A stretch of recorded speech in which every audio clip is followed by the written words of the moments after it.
Hello everyone, my name is Coach Revere and welcome to the very beginning to your amazing and awesome pathway to learning. I would like to first preface that I am extremely grateful for you for jumping on this journey and deciding to elevate your mind and learn more about the sport of bowling. So the whole first part of this is going to actually discuss the pins and what the actual objective of the sport is.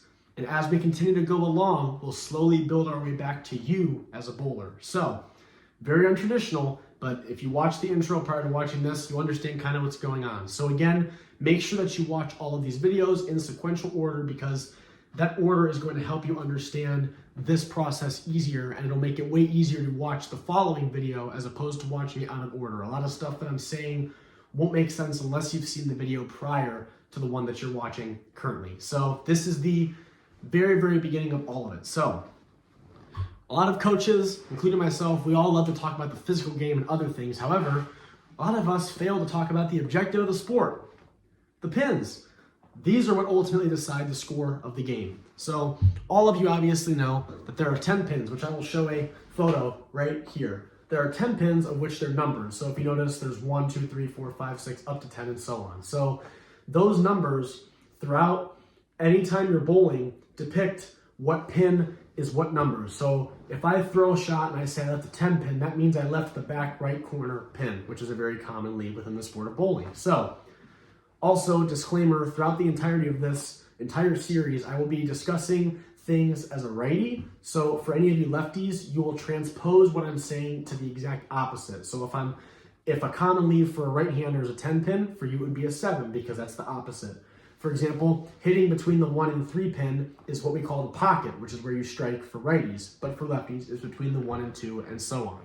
When it comes to actual information about these pins, they measure in with a variance in their weight, allowing with what the USBC and PBA allows, it's allowed to weigh anything between 3.3 or 3.5 pounds. Now, I know it doesn't sound like a lot, especially for most of you that are throwing 14 or 15 pound balls. However, that weight adds up quick when there's 10 pins on the deck, correct? Additionally, they're spaced out from the base of one pin to the base of another 12 inches apart. To help reference this, your bowling ball diameter spans at 8.5 inches, meaning it is just a little bit smaller than the full length between the center of the neck of 2 pins. So, although there are many different ways to strike and many reasons that things are left depending on where you hit, what the textbook strike is when your ball goes, for a righty, is when your ball goes in between the 1 to the 3 to the 5 to the 9. And I will put in the demographic and show, if you notice, I will have a blue line that shows the ball path and a red line off of the pins dictating what pin hits it into what pin. So, in a perfect strike, the ball is only actually making contact with 4 pins. And you may notice that blue line isn't exactly straight. So, throughout the entirety of everything, your number one question is going to be how your ball is deflecting off the pins. Deflection is the force that's brought back on your ball from the weight of those pins. Now, deflection is something that we absolutely want. However, we want to control how much of it we're getting. Depending on the weight of ball you throw, you will notice different amounts of deflection, especially when it comes to where you're hitting the head pin. So, if any of you have heard me reference on how there is no luck within the sport, the deflection characteristics are exactly why there is no luck. However, that is why many people believe there is luck. For example, you could miss light and your ball could over deflect to the right as I'm showing, and still it might strike. I will actually show a series of videos showcasing different ways to strike that are not actually hitting it in the exact way that I showed with the perfect strike.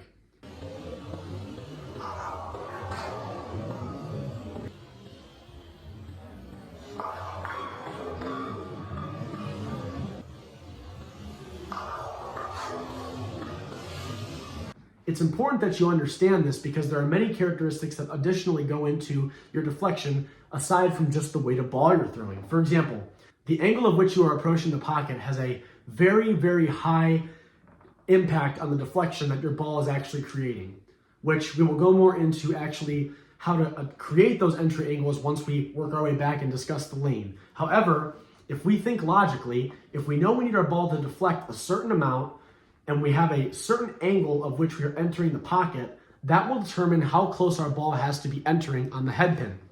For example, if we are playing a less steep angle, aka the ball is not coming in as far to the right as it is on a different shot, we know we have to hit that head pin closer toward the center because that means our ball will have an easier time deflecting off of it. Versus if we are getting our ball to go down lane further before hooking and having a more drastic angle, we cannot play as tight on that head pin because if we do, it's going to have too much continuity and not enough deflection and won't hit the pins in the middle of the back. That's exactly what we don't want. So if you've ever been bowling and someone has told you, if you've left the 10 pin multiple times, they'll tell you something along the lines of, you need to up your angles.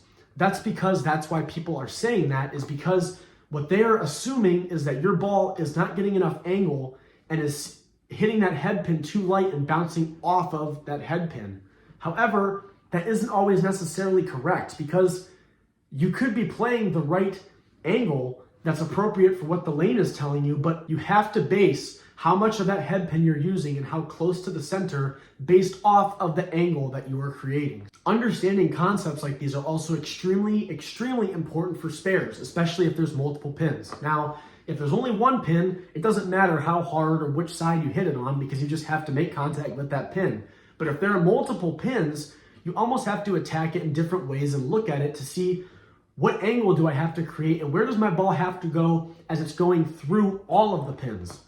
A very good way of tracking how much your ball is deflecting off of your strike balls is to actually see where it's exiting off the deck. So you'll notice if you're hitting the pocket, but your ball is exiting the deck to the left or right of where you entered the pocket, that shows you're either over deflecting if it's going to the right or under deflecting if it's carrying through and going to the left, which I'm sure you guys were able to see and I'm sure I discussed earlier, but that is a extremely vital thing for you to keep track of because that will allow you to see your deflection as it's happening and as your ball is pushing through the pins. Obviously, we want to have continuity because the more speed we get, the more we hit of that head pin, the more stuff we're going to send everywhere. However, you don't want too much continuity to where it's not hitting that 5 pin in the correct spot. That's why you tend to leave that 8, 9 pin in the back center a lot because your ball is just having too much continuity. A good portion of this is going to come from just watching footage or even going out and bowling and trying to monitor how your ball is actually deflecting off of the pins. It's one of those things where you're going to struggle to see it at first. However, once you see it and once you continue to develop your mind in that aspect, you're never going to unsee it. So at the end of each of these videos, I will have a small little challenge for all of you. So I will display a little photo of a tool that I like to use. So if you notice, this is a score sheet, but it has a photo of the actual pins on it. So what you're supposed to do after each frame is, let's say I leave a 10 pin, right? You'll write a 9 and you'll color in that 10 pin. And then if you spare it, then you'll check it off and say you got a spare and record your score. However, if you know that there's no luck in the sport and you can tell what you're deflecting, this will show what you tend to leave. Not only that, but also if you tend to mess up on multi-pin spares, how you're messing up. So I know if I'm leaving a lot of 10 pins that clearly my ball must be hitting a little bit light or over deflecting often, which means I have to get my ball to have more continuity. Some of you may leave some like uglier stuff like splits and stuff, which obviously means your ball is carrying too close to that head pin. So by understanding that, you can look at the data and conduct an analysis on said data to know, okay, clearly I must have an eye for too much deflection and I need to work on getting it to have more continuity. Or the opposite, if your ball is tending to leave stuff that only is left when you go too much in that head pin or have too much continuity as it's deflecting, then you know, okay, I need to get my ball to have less continuity more often. More common than not, a lot of us like to go for that light hit. That's just because that's what our eyes were more trained to see because we know it's a little bit more forgiving if we're lighter versus if we're tighter. If we use too much of the head pin, we all know it's going to split, right? But if we go light, we tend to kind of maybe spew that 5 pin up into the 7 or hit that head pin light and have it come across the pin deck, and that's what gets you those lovely messengers. However, you don't want to be falling into either of those traps because it's one thing to split, but it's another thing to keep leaving single pin or multi-pin difficult light spares. By understanding that and utilizing this framework and a paper like that, that's going to allow for you to properly adopt a method that caters to what your bowling needs. And I understand that this concept is extremely complicated, and a lot of you are going to have questions. So I am promoting all of you to ask questions down below, and better yet, try out that exercise and challenge yourself and let me know what kinds of stuff that you were leaving. And if you need help understanding it, I will happily respond back to you as quick as I can. The biggest thing that I'm hoping you guys get out of this is that you understand what your ball is doing, not as it's just hitting the head pin, but as it's going through the entirety of all 10 of those pins. The sooner you understand that, and the sooner you understand how your ball deflects based off of how you like to throw, you'll immediately find yourself not only striking more, but making a lot more of your double pin spares. And last but certainly not least, almost more importantly, now that you know what your ball is doing through the pins, you have a much lower odds of falling into that ER trap, which I discussed in my mental game video, which I strongly advise you check out before you go into any of this as well. And again, if any of you have any questions or need any clarification on anything, please let me know. And I hope all of you are enjoying every bit of this and continue to follow along with this pathway of learning to elevate your mind within this lovely sport of bowling that I, and I'm sure you, have already grown to love.